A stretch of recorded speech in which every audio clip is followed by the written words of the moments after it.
আমার ভাইরা, খেলোয়াড় কাকে বলে? আমাদের দেশে একজন হচ্ছেন নোবেল বিজয়ী, আর একজন পার্শ্ববর্তী দেশের কেতলিওয়ালা। কথা বল না কেন?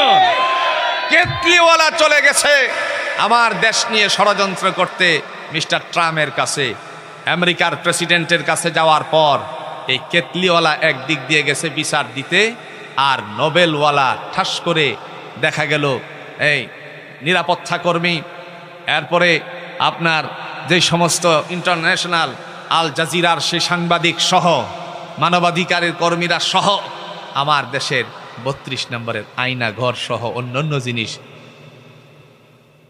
পরিদর্শনে গেছে। কথা কন নাকে? খেলা হবে, খেলোয়াড় তো সামে মিলতে হয়, বুঝছেন না? নেইমার মাঠে নামছে মেসির বিরুদ্ধে, এখন মেসি কয় নেইমার ছাড়া আমি কেউরে চোখেই দেখি না। কথা কন নাকে? নেইমার ছাড়া কাউরে কি করি না, চোখেই দেখি না। আর যেগুলো আছে আমার ঠ্যাঙ্গের বাড়ি নেওয়ার মতো নয়, কেতলিওয়ালা গেছে নালিশ দিতে, এই দিক দিয়ে মাইরে দিছে। এখন হয়েছেটা কি? এখন হয়েছেটা কি?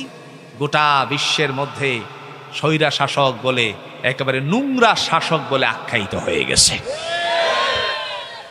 বাংলাদেশের মানুষকে বলছে পেঁয়াজ দিব না, বাঙালি মেরে শেষ করে দিব, পেঁয়াজ দিবে না। আমরা বলেছি তোমাদের পেঁয়াজের কোনো প্রয়োজন নাই, আমাদেরকে তো পেঁয়াজ ছাড়া রান্না করে শিখাই গেছে। না ভুল বলেছি? কথা কন্যাকে ভুল বলেছি? রমজান মাস আসতেছে, আমাদের সাথে তামাশা করে বলছিল বেগুনের দাম যেহেতু বেড়ে গেছে, মানে বেগুনের দাম বেড়ে গেছে, তখন তোমরা মিষ্টি কুমড়ো দিয়েও বেগুনি বানানো যায়। বলছে কিনা? বলছে। এই বেগুনি বানাইছে। এখন আমাদের দেশে আলুর দাম কম না বেশি? কথা কন না কেন? কম না বেশি? আরো কত কিছু আসতেছে আফগানিস্তান থেকে, এরাও আমাদের দেশে ব্যবসার কার্যক্রম শুরু করছে। এই ফ্রুট, যে সমস্ত ফল টল আছে আফগানি ফল, আবার ওই সমস্ত কাশ্মীরি যে সমস্ত ফল আছে, ভূস্বর্গ আমি ঘুরে ঘুরে দেখেছি, সেই সমস্ত দেশ থেকে আমার দেশে আফগানি ফল আসতে শুরু করেছে। এখন যদি আসে তাইলে মিস্টার মোদি খালাস। বলছে ভারতে আমাদেরকে চিকিৎসার জন্য দিবে না, আমরা তো মহাবিপদে নয়, আমরা চিন্তা করছি মরলে কিছু মরে যাব, তবু তোর দেশে চিকিৎসার জন্য যাব না। এখন কলকাতা ব্যবসা নাই, কলকাতা হোটেলের খানওয়ালা নাই, কলকাতার মানুষেরা রাস্তায় দাঁড়িয়ে দাঁড়িয়ে মোদি বিরোধী আন্দোলন করছে। আমেরিকা থেকে হাতে হাত করা এবং পায়ে বেরি লাগাইয়া তারপরে 150 জনরে পাঠায় দিয়েছে, এরা এদের বিরুদ্ধে লেগে গেছে। আগামী দিনে আমরা সোচ্চার ভূমিকা যদি পালন করি, এই ভারতের পণ্যগুলি যদি আমরা বয়কট করি একটা একটা করে, আগামী দিন নিঃসন্দেহে ওই কেতলিওয়ালা ভারতের মাটির থেকে চলে যাবে, আরেকজন আল্লাহর বান্দা ওই ভারতবর্ষ শাসন করার জন্য, ওই ইন্ডিয়া শাসনের জন্য আসবে। কথা বলেন ঠিক কিনা? আবার ভারতবর্ষ বলতে গেলে আমি বুঝাইছি না এরকম বাংলাদেশ আর পাকিস্তান সুদ্ধা, ওই ভারতের শাসন ব্যবস্থা আরেকজনের হাতে আসবে। আমরা সেই দিনের পর দিন প্রহর গুনতেছি ইনশাআল্লাহ। বহু অত্যাচার করেছে, মুসলমানদের মসজিদ ভাঙছে, মুসলমানদের মসজিদ ভেঙ্গেছে, সেই দিল্লির মুসলমানদের মসজিদ ভেঙ্গেছে, আমাদের মুসলমানেরা কিছুই বলে নাই। আর এই ফ্যাসিস্ট কত বড় কাজ করেছে। কোমলমতি শিশুরা যখন ওস্তাদদের ডাকে ঢাকা শহর গেল, ওই হেফাজতের আন্দোলনে উপস্থিত হওয়ার পর রাতের বেলায় সন্ধ্যার পরে গরম পানি মেরে ছাত্রদেরকে ছত্রভঙ্গ করে নির্বিচারে গুলি করে হত্যা করেছে। কথা কন না কেন? এদেশের মানুষদেরকে নিরুপায় করে দেওয়ার জন্য নানা ধরনের পায়তারা করেছে। এ সব কিছু আল্লাহর কাছে রেকর্ড আছে, একটা একটা রেকর্ড আরশে আজিমের মালিকের থেকে আনা হবে, আর এদেশের মধ্যে এদের বিচার কার্যক্রম করা হবে। এত এত বিচার জমছে, একটা একটা বিচার করলে বয়স তো প্রায় শেষ হই। কথা কন নাকে? 41-এর ঘোষণা দিছিল। কয় 40? জোরে জোরে কয় 40? এখন বলে এক মাঘে শীত যায় না। যদি এই কথা আগে বুঝতো তাহলে আমার দেশে 41-এর ঘোষণা দিত।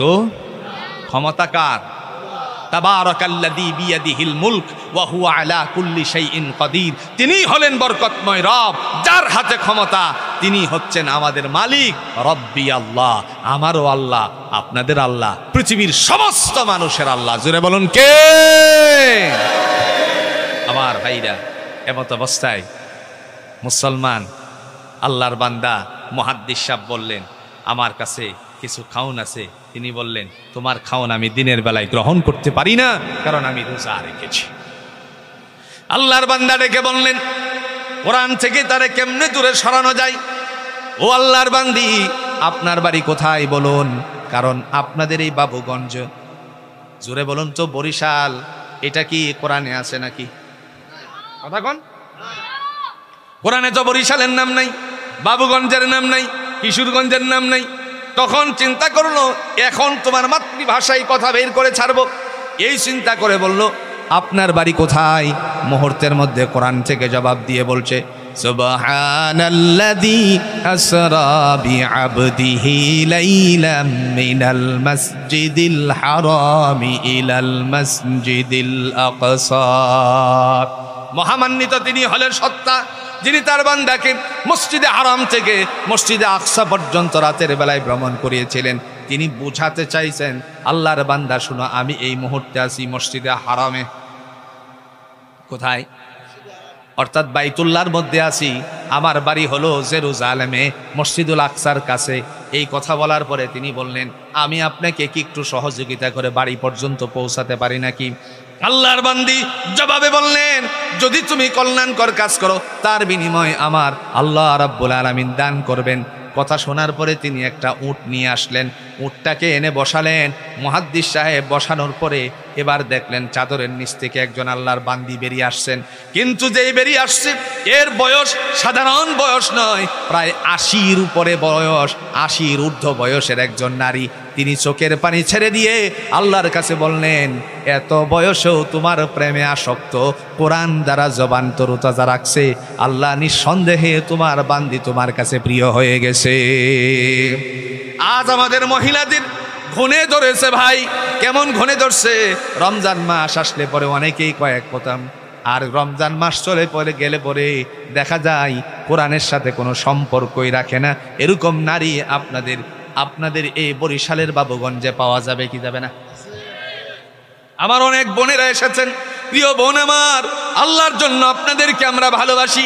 কিয়ামতের ময়দান থেকে আমরা সবাই একসাথে জান্নাতে যেতে চাই, শুধুমাত্র একটা কাজ করে কোরআন, আল্লাহর এই কোরআনটাকে পড়বো, বুঝবো এবং আমলে পরিণত করবো। রাজি আছেন ইনশাআল্লাহ? মুহাদ্দিস সাহেব এবার তারে আস্তে আস্তে করে নিয়ে যাচ্ছেন। যেই মাত্র উটটা বসালেন, নারী আল্লাহর বান্দি চাদরের নিচ থেকে বেরিয়ে আসছে। এখন উটের মধ্যে উঠতে গিয়ে এমত অবস্থায় মুহাদ্দিস সাহেব একটু বড় চোখে তার দিকে তাকিয়ে আছেন। যখন বড় চোখে তাকিয়ে আছেন, এমন সময় মুহাদ্দিস সাহেবরে ডাক দিয়ে বলে, মুহাদ্দিস, তুমি আমার দিকে তাকিয়ে আছো কেন? তুমি কি আল্লাহর কোরআন পড়ো নাই নাকি? সূরাতুন নূরের 30 নম্বর আয়াত দিয়ে সতর্ক করলেন।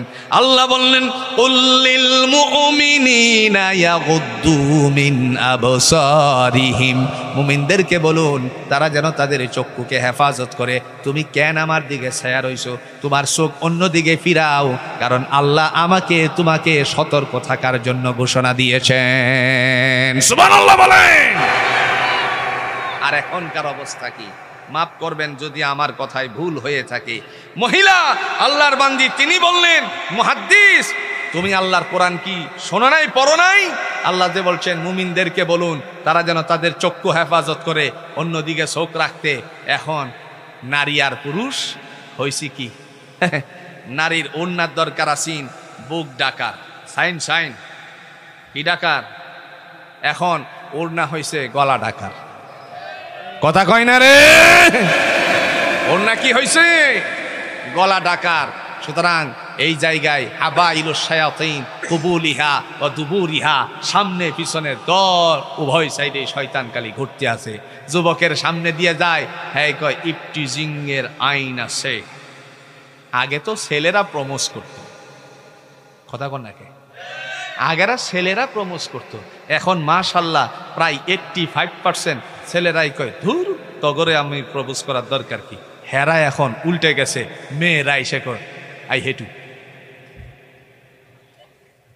আই হেট ইউ না, আই হেটু। কথা বুঝেন নাই কি? হেটু কইছে নাকি? হ্যাঁ, ফুল নিয়ে আসছে এক ভদ্রলোক।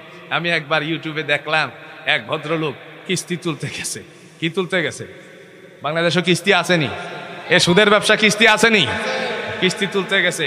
এরপরে তুমি যে কিস্তিটা দিলে না, হ্যাঁ, যখন করছে এই কিস্তি কেন দিল না, এ রাগান্বিত হয়ে বলছে, হ্যাঁ, ডাক দিয়ে বলছে এই কিস্তি কেন দিল না। এই যখন বলল তখন সে একটু আওয়াজ তুলছে আর কি, ইংরেজিতে একটা গালি দিছে। ইংরেজিতে গালি আছে না? কথা কন্যাকে আছে না? যেই মাত্র বলছে, আরে কি অবস্থা বাঙালি জাতি। যখন তাকে বলা হলো যে তুমি এই কাজটা করছো, এই সাথে সাথে হেই উত্তর দেওয়ার দরকার আছেন, অন্যটা রাগান্বিত হয়ে এরপরে মহিলা এত কিছু বুঝে না, হ্যাঁ আই লাভ ইউ। কথা বুঝছেন না? কথা বুঝেন নাই মনে হয়। আহা, এই জমিনের মধ্যে এই বছর 14 তারিখ বড় বিপদে পড়ছিল। 14 তারিখ কি করছে? জোরে বলেন কি করেছে? এই 14ই ফেব্রুয়ারি এই বছর বড় বিপদে পড়ছে। কারণ রাত পয়লেই 14ই ফেব্রুয়ারি হয়ে গেছে, এরপরে দেখা গেল দিনের বেলায় হয়ে গেছে শুক্রবার দিন জুমার। কথা কন না কেন? যুবক চিন্তা করতেছে জুমার নামাজে তো যেতে হবে, না গেলে তো আব্বা অনেক কথা বলবে। এখন 14 তারিখের বড় বিপদে আছে। যেই জুমা শেষ হলো এমনিতেই নাকের মধ্যে গন্ধ লাগতেছে, লাইলাতুল নিসফি মিন শাবান, শাবানের মধ্য রজনী। এখন চিন্তা করলো এই কি করা যায়, মহা বিপদে পড়ছে। যার কারণে যুবকেরা এবার বাইরে হইতে পারছে না। আরেক ঘোষণা হলো, আমার দেশ রত্ন, দেশের সেই রত্ন সন্তান, দামাম সন্তান সেনাবাহিনীর ভাইয়েরা ঘোষণা দিয়ে দিছে, যদি কেউ স্বামী স্ত্রী সারা 14 তারিখে বের হও তাহলে ফুটকির চামড়া রাখতাম না। কথা বুঝছেন তো? পাছার চামড়া উঠিয়ে দেওয়া হবে। যেই আমার সেনাবাহিনীর ভাইয়েরা ঘোষণা দিয়ে দিল, এখন মনে মনে চিন্তা করতেছে মাইর খাওয়ার সে পাছার চামড়া উড়াচ্ছে বাইর থাকাই ভালো। আমার ভাইরা, এই কারণে আল্লাহ পাক কোরআনুল হাকিম দিয়ে বলছেন জান্নাতুল ফেরদাউসের মেহমান হবা, তাহলে তোমাকে অবশ্যই ওয়াল্লাযীনা হুম লিফুরুজিহিম হাফিজুন, অবশ্যই অবশ্যই নিজের গুপ্তাঙ্গকে হেফাজত করো। ইল্লা আলা আজওয়াজিহিম আও মা মালাকাত আইমানুহুম ফাইন্নাহুম গায়রু মালুমিন, নিজের স্ত্রী দাসী ছাড়া অন্যান্য পরনারী পরপুরুষ থেকে, পরপুরুষ পরনারী থেকে নিজেদেরকে হেফাজত করো। আজকালে মোবাইল হইছে বড় সমস্যা। মোবাইল কি? আরো জোরে বলেন, মোবাইল কি? কি লেখছে? ও আচ্ছা আচ্ছা, তাবারুক বন্টনের আপনাদেরকে দাওয়াত দিয়েছে। জি জি জি। বড় সমস্যা কি? আপনার একটা মহা বিপদের সম্মুখীন হয়ে গেছে। আল্লাহ আমাদের সবাইকে হেফাজত করুক। সকলে বলুন আমিন। আরো জোরে বলেন আমিন। এই মোবাইলটা কেমন সমস্যা একটু আপনাদেরকে বলি। 2 সন্তানের মা, কয় সন্তান? স্বামী থাকে বিদেশে, রং নাম্বারে কল আসছে, এরপরে সময়ে সময়ে গল্প দিতে দিতে 6 মাস যাবৎ গল্প দেয়। হঠাৎ করে যুবক ডাক দিয়ে বলতেছে, আমার বুকটার মধ্যে যদি তোমার কানটার একবার রাখতা তাহলে শুনতা 24 ঘন্টা শুধু তোমার নাম জপতেছে। এই সময় 2 সন্তানের জননী বলে, হাই হাই করলোটা কি রে, এত বছর সংসার করলাম, 6 বছর যাবৎ 10 বছর সংসার করতেছি, একবারের জন্য তো আমারে এত সুন্দর ভালোবাসার কথা স্বামী আমাকে বলে নাই। যা আছে কপালে 2 বাচ্চা রাইখে দিছে উড়াল। এরকম পরিবার নাই? কথা কন না কেন? নাই। এসব খাইছে মোবাইলে। এটার একটা উল্টাপাল্টা গজল আছে না, এটা বললে আপনারা রাগ করবেন। থাক, না না না না, এটা বললে আপনারা রাগ করবেন। এই দোষে অনেকেই দোষী আছেন, ভাই আমারে মাফ করে দিন, আমি আপনাদের কাছে দোষী সাব্যস্ত হইতে চাই না। আসছি কিশোরগঞ্জে, যেতে চাই কিশোরগঞ্জে। কেউ টানে বেনসন, কেউ বা টানে পালমাল, আসেনি? কেউ টানে গল্লিপ, কেউ টানে বেনসন, কেউ বা টানে পালমাল। মদ গাজা হিরোইন নিশিরাতে খেয়ে কেউ রাস্তায় করে টালমাল। ডিগবাজি খাই হাই দিনে দিনে বদলাই এই মানুষের হালচাল। ডিগবাজি খাই হাই দিনে দিনে বদলাই এই মানুষের হালচাল। ওরা শয়তানের দলবল, ওরা ইবলিসের দলবল। রাগ করে লাইছেন, রাগ করছেন, থাক আর লাগবে না। ধূমপান বিষপান জানে না কোনজন এই কথাটার মানে, জেনে শুনে আরো বেশি বেশি করে আকিজ বিড়ি টানে। আপনাদের এলাকায় কোন বিড়ি চলে? ধূমপান বিষপান জানে না কোনজন এই কথাটার মানে, জেনে শুনে আরো বেশি বেশি করে আকিজ বিড়ি টানে। মদ আর গাঁজা খাওয়া, শুধু ঘুষ দেওয়া নেওয়া ইসলামে হারাম। রাহাজারি অন্যায় জুলুম যাতনা নয় মুসলমানের কাম। ওরা ধনে বলে সবল, ওরা ধনে বলে সবল, ওরা নামায়া কামের দল, ওরা শয়তানের দলবল, ওরা ইবলিসের দলবল। রাগ করছেন না? হাটে আছে মুঠোফোন, আসেনি? হাতে আছে মুঠোফোন, সদা করে আলাপন, রাত্রি জেগে জেগে চিৎকার মরে বলে কেউ নাই তোমার মতো না আমার পরাণ বাগে। হাতে আছে মুঠোফোন, সদা করে আলাপন, নিশি জেগে জেগে চিৎকার মেরে বলে কেউ নাই তোমার মতো না আমার পরাণ বাগে। ওরা নিউ বাটপারের দল, ওরা নিউ বাটপারের দল, আর সুযোগ নেই পিস্তল, ওরা শয়তানের দলবল, ওরা ইবলিসের দলবল। ঠিক না? ভাই রাগ করেন না। আপনারা যারা বিড়ি খান, আমি বলছি না আপনি আজকে সব বিড়ি ছেড়ে আপনি খাইয়েন, তবে একটু একটু মার্জিত করে খান। যেখানে লাগে 1 প্যাকেট, এখানে আজকের থেকে নিয়ত করেন 2টা কমায় দিবেন। কয়টা?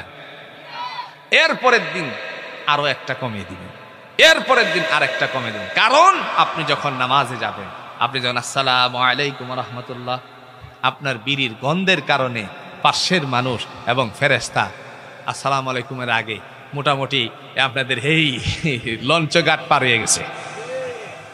সুতরাং বন্ধু আমার, আমি আপনাদের শত্রু নয়। আমি যেই কথাগুলো বলছি সব আল্লাহর দিকে নিবেদিত হওয়ার জন্য বলছি। সুতরাং আমরা আল্লাহর দিকে নিবেদিত হব। রাজি আছি তো ইনশাআল্লাহ? এটা গেল 4 নাম্বার। 5 নাম্বার, ওয়াল্লাযীনা হুম লিআমানাতিহিম ওয়া আহদিহিম রাউন। যাদের কাছে আমানত রাখা হয়, আমানত ফাই টু ফাই করে দিয়ে দেয়, আল্লাহ পাক রব্বুল আলামিন বলেন তারা জান্নাতুল ফেরদাউসের মেহমান।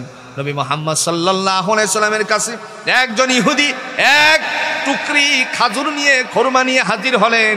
ডেকে বললেন, ওগো আল্লাহর হাবিব, আপনার কাছে আমি এগুলো আমানত রেখে গেলাম। রাসূল বললেন ঠিক আছে, রেখে দিলেন। তারপরে একদিন দেখা গেল হযরত হাসান আর হুসাইন রাদিয়াল্লাহু তাআলা আনহু খাজুরের টুকরির কাছে যায়, খুরমার টুকরির কাছে যায়, আরেকবার আসে। ইহুদিরা ডাক দিলেন, ডেকে বললেন, ও আল্লাহর বান্দা, তুমি যে আমার কাছে গচ্ছিত রাখছো এই যে খাজুরের টুকরিটা, সেখান থেকে এটা নিয়ে যাও, কারণ আমার হাসান আর হুসাইন বারংবার ওই দিকে যাচ্ছে। যদি একটা খাজুর তোমার এই টুকরি থেকে নিয়ে যায় তাহলে কি জবাব দিব আল্লাহর কাছে? এই জন্য তুমি আমার কাছ থেকে এটা ফেরত নিয়ে যাও। যেই মাত্র এই কথা বলল, চোখের পানি ইহুদি ছেড়ে দিল। ইহুদি চোখের পানি ছেড়ে দিয়া বললেন, ইয়া রাসূলুল্লাহি, আমি আপনাকে এই খাজুরের টুকরি দেওয়ার অর্থ এটাই ছিল না। আপনাকে এই খাজুরের টুকরি দিয়ে যাওয়ার কারণ ছিল একটাই, আপনি কেমন নবী, আপনি কেমন ব্যক্তিত্ব, আপনার মধ্যে কেমন আমানতদারি আছে, তারে বাস্তবায়ন করার জন্য আমি এই কাজটা করেছিলাম। আজ আমার বুঝতে বাকি নাই, নিঃসন্দেহে আপনি একজন আমানতদার নবী। সুতরাং আমার এই খাজুরের টুকরিটা আমি আর ঘরে নিতে চাই না, আপনার হাসান হুসাইনের জন্য আমি আল্লাহর বান্দা হাদিয়া দিয়ে দিলাম। তবে আমি ঘরেও যেতে চাই না কুফরি হালতে। দয়া করে আপনি আমাকে কালিমা পড়ে মুসলমান বানান। নবী মুহাম্মদ সাল্লাল্লাহু আলাইহি ওয়াসাল্লাম মুস্কি হেসে বললেন, তাহলে পড়ুন, আশহাদু আল্লা ইলাহা ইল্লাল্লাহু ওয়া আশহাদু আন্না মুহাম্মাদান আবদুহু ওয়া রাসূলুহু। মুসলমান হয়ে গেছে। দাম বাড়ছে না কমছে? আরো জোরে বলেন, দাম বাড়ছে না কমছে? দাম বেড়ে গেছে। এমত অবস্থায় আল্লাহ রাব্বুল আলামিন ডাক দিয়ে বলেন ওয়া আহদিহিম রাউন, যারা অঙ্গীকার করেছিল অঙ্গীকার পূরণ করবে, ওয়াদা যারা করে ওয়াদা পূরণ যারা করে, আল্লাহ বলেন তারা হবে জান্নাতুল ফেরদাউসের মেহমান। সুবহানাল্লাহ বলছেন না? এটা একটা উদাহরণ দিয়ে বুঝাই। একজন আল্লাহর বান্দা এসে বললেন, ভাই বড় বিপদে আছি, আমারে 10,000 টাকা কর্জে হাসানা দাও। তিনি চিন্তা করলেন, নবী মুহাম্মদ সাল্লাল্লাহু আলাইহি ওয়াসাল্লাম বলছেন কর্জে হাসানা যে দেয় কিয়ামতের ময়দানে আল্লাহর পক্ষ থেকে তারে অনেক নিয়ামতের ভাণ্ড দান করবেন। রাসূলুল্লাহর আদর্শ অনুযায়ী তিনি তারে 10,000 টাকা দিলেন। দিয়ে বললেন কবে দিবা? আগামী জুমাবারে। কয়টা বাজে দিবা? 10টা বাজে দিব। এই 10টা বাজে দেওয়ার কথা বলে চলে গেল। জুমাবার আসার সময় 10টা বাজার সাথে সাথে বাড়ির কাছে এসে আস্তে করে আওয়াজ দিয়ে বলছে, আব্দুল্লাহ ভাই আসো নাকি বাসায়? হ্যাঁ আসি। তোমার ঋণ পরিশোধের জন্য আমি আসছিলাম। 10,000 টাকা ফেরত দিছে। 10,000 টাকা দেওয়ার পরে আল্লাহর বান্দা চিন্তা করলেন ছেলেটা অনেক ভালো। কতক্ষণ আগে? কিছুদিন পরে আবার দেখা গেল প্রয়োজনের খাতিরে 50,000 টাকা চাইলো। সে চিন্তা করলো 10,000 যেহেতু দিয়েছে সেহেতু সে 50,000ও দিবে। 50,000 দিল। কবে দিবা? 1 মাসের সময়। 1 মাস কয় তারিখে দিবা? কত তারিখে দিব? কয়টা বাজে দিবা? আসরের নামাজের পরে। এমত অবস্থায় আল্লাহর বান্দা দিলেন। 1 মাস গেল, 2 মাস গেল, 3 মাস গেল, খবর নাই। এরকম মানুষ জুড়ে বলুন তো বাংলার জমিনে আছে কিনা? আপনাদের বাবুগঞ্জে না থাকতে পারে, পুরা বরিশাল খুললে একজনও পাওয়া যাবে না। আছে? এমত অবস্থায় তার বাবারে খবর দিল, মুরব্বি মুরব্বি। এবার মুরব্বি বলতে গেলে মুস্তাক ফয়জি ভাইয়ের মুরব্বি না, কিন্তু এক মুরব্বি কয়ে তো সারা দেশ আওড়া এলাইছে। কথা বুঝেন নাই? আমি ইয়াম্বো সাগর পারে বসে আছি, মদিনার থেকে গিয়ে ইয়াম্বো সাগর পারে বসে থাকা অবস্থায় পিছন দিক দিয়ে 2টা পোলা পানা এসে দাড়ি দুড়ি পাকা না, এরপরে মেহেদি পাড়া, মুরব্বি মুরব্বি উহু উহু। কি করলোটা কি কামরে? আমার বাঙালি কথা আমার কাছে হেরা ফেরত দিল। পরে আরেকটা বলে লালা মুরব্বি খালাস, মুরব্বি খালাস। সোনামণি সোনামণি। চিন্তা করছেননি? ডাক দিয়ে বলতেছে, মুরব্বি আপনার সন্তান আমার 50,000 টাকা নিছে। মুরব্বি এবার বলে, ছেলের বাবা বলে, হেই বেটা তুই কি আমার কাছে বলে দিছিলে নাকি? কথা কন নাকি? এরকম বাবা আছে না? সে রাগান্বিত হয়ে ধমক খেয়ে, রাগ উঠছে নাকি না, রাগান্বিত হয়ে শেষ পর্যন্ত হেরে খুঁজতে আসে। এরপর বাবুগঞ্জে বাজারে পেয়ে গেছে। এই বাবুগঞ্জে বাজারে পাওয়ার পর 2-3 জন দিয়ে তারে ধরে বাড়িতে এনে কারেন্টের বিদ্যুতের খুঁটির সাথে বাঁধছে। কথা বুঝেন নাই? বিদ্যুতের খুঁটির সাথে বাঁধার পর ওই মুরব্বির কাছে, বাবার কাছে যখন খবর গেল, ছেলের বাবা দৌড়ে আসছে, এই মিয়া আমার ছেলেরে বাঁধলে কেন? আমি কি দুনিয়ার থেকে মরে গেছি? আমি কি এই বাসার থেকে চলে গেছি? এই গ্রামে কি আমার কোনো সহায় সম্পত্তি নাই? আগে বলছে কি জানাই দিছিলি, এখন বলে কি আমার সহায় সম্পত্তি নাই, এই গ্রাম আমার ছেলেরে বাঁধছিস। এই ধরনের মুরব্বি বাংলাদেশে আছে কিনা? এই জন্য আল্লাহ বলেন, ওয়াল্লাযীনা হুম লিআমানাতিহিম ওয়া আহদিহিম রাউন। যারা অঙ্গীকার করেছিলেন, অঙ্গীকারকে বাস্তবায়ন করে, অঙ্গীকার পূরণ করে, আল্লাহ বলেন এরা হলো জান্নাতুল ফেরদাউসের মেহমান।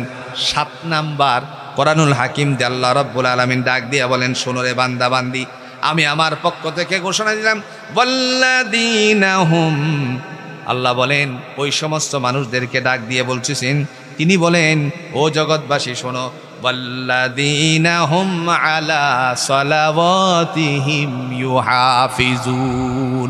যারা সময় মতো আল্লাহর হুকুম পালন করে, যারা নামাজের প্রতি যত্নবান, আল্লাহ বলেন উলাইকা হুমুল ওয়ারিসুন, তারাই হলো আমার পক্ষ থেকে ওয়ারিসি পাওয়ার যোগ্য।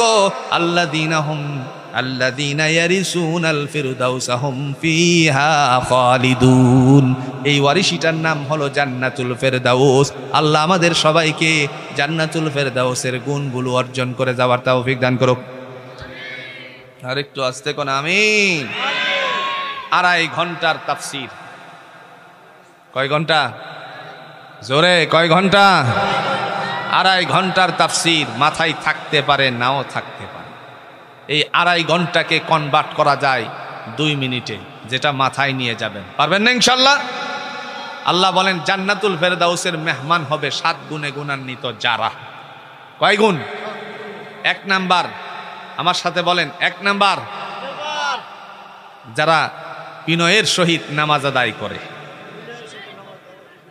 2 নাম্বার যারা অনার্থক কথা থেকে নিজেকে হেফাজত করে। 3 নাম্বার যারা যাকাত আদায় করে।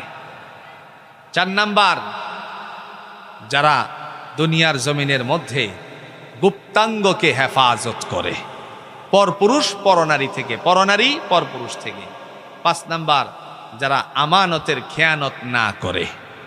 6 নাম্বার অঙ্গীকার করার পরে অঙ্গীকার পূরণ করে। 7 নাম্বার নামাজের প্রতি যত্নবান হয়, ওয়াক্ত মতো সালাত আদায় করে। কয়টা বলছি? জোরে বলেন, কয়টা বলছি? এবার আপনারা বলেন কয়টা গুণ? 1 নাম্বার বলেন, বিনয়ের সাথে নামাজ আদায় করতে হবে। নামাজে গিয়ে অন্যান্য কথা মনে করা যাবে না, এদিক ওদিক তাকানো যাবে না, আরেকজনের দিকে, ঘড়ির দিকে এরকম কাজ করা যাবে না। 2 নাম্বার অনার্থক কথা। 2 নাম্বার কি? অনার্থক কথাবার্তা থেকে নিজেকে হেফাজত করতে হবে। 3 নাম্বার যাকাত আদায় করতে হবে। 4 নাম্বার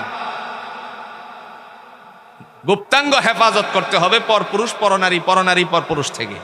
5 নাম্বার আমানতের খেয়ানত করা যাবে না। 6 নাম্বার অঙ্গীকার করলে অঙ্গীকার পূরণ করতে হবে। 7 নাম্বার যত্ন সহকারে নামাজ আদায় করতে হবে। মনে থাকবে তো? মনে থাকবে তো? তাহলে আজকের আলোচনার থেকে আমরা এতটুকু যদি নিয়ে যেতে পারি, আল্লাহ আমাদের জন্য জান্নাতুল ফেরদাউস নির্ধারিত করে রেখেছেন। আর একটু জোরে বলেন আমিন, আর জোরে বলেন আমিন। প্রিয় উপস্থিতি, আর সামনে নয়, আল্লাহ সুবহানাহু ওয়া তাআলার পক্ষ থেকে আপনাদের এই তাফসিরুল কোরআন মাহফিলকে কবুল আর মঞ্জুর করুন। আল্লাহ এই ফাউন্ডেশনকে কবুল করুন। ফাউন্ডেশনের যে সমস্ত আল্লাহর বান্দারা যারা করেছেন, ওনার পিতৃপুরুষ মাতৃপুরুষ যারা কবরবাসী হয়েছেন, প্রত্যেকের কবরগুলোকে আল্লাহ তাআলা জান্নাতের টুকরা বানিয়ে দেখ। সকলে বলুন আমিন। এদের মধ্যে মহান প্রভুর দরবার থেকে শান্তির ফায়সালা করে দেখ। সকলে বলুন আমিন। এই 2 দিনব্যাপী তাফসিরুল কোরআন মাহফিলে যারা আপনারা এসেছেন, আল্লাহ যেন আপনাদের সর্বাঙ্গীন মঙ্গল কামনা করছি আমি, তিনি যেন আপনাদের হাসরের ময়দানে মহা বিপদের সময়ে আল্লাহ জিম্মাদারি নিয়ে ডান হাতে যেন আমলনামা দান করে দেন। আমার অনেক বোনেরা এসেছেন, অনেক মায়েরা এসেছেন, আল্লাহ যেন প্রত্যেকের জন্য রহমতের চাদর দিয়ে হাসরের ময়দানে তিনি যেন ছায়া দান করেন। আল্লাহ সবাইকে কবুল করুক, আমিন। ওয়া আখিরু দাওয়ানা আনিল হামদুলিল্লাহি রাব্বিল আলামিন। সুবহানাল্লাহি ওয়া বিহামদিহি, সুবহানাকাল্লাহুম্মা ওয়া বিহামদিকা, আশহাদু আল্লা ইলাহা ইল্লা আনতা, আস্তাগফিরুকা ওয়া আতুবু ইলাইক।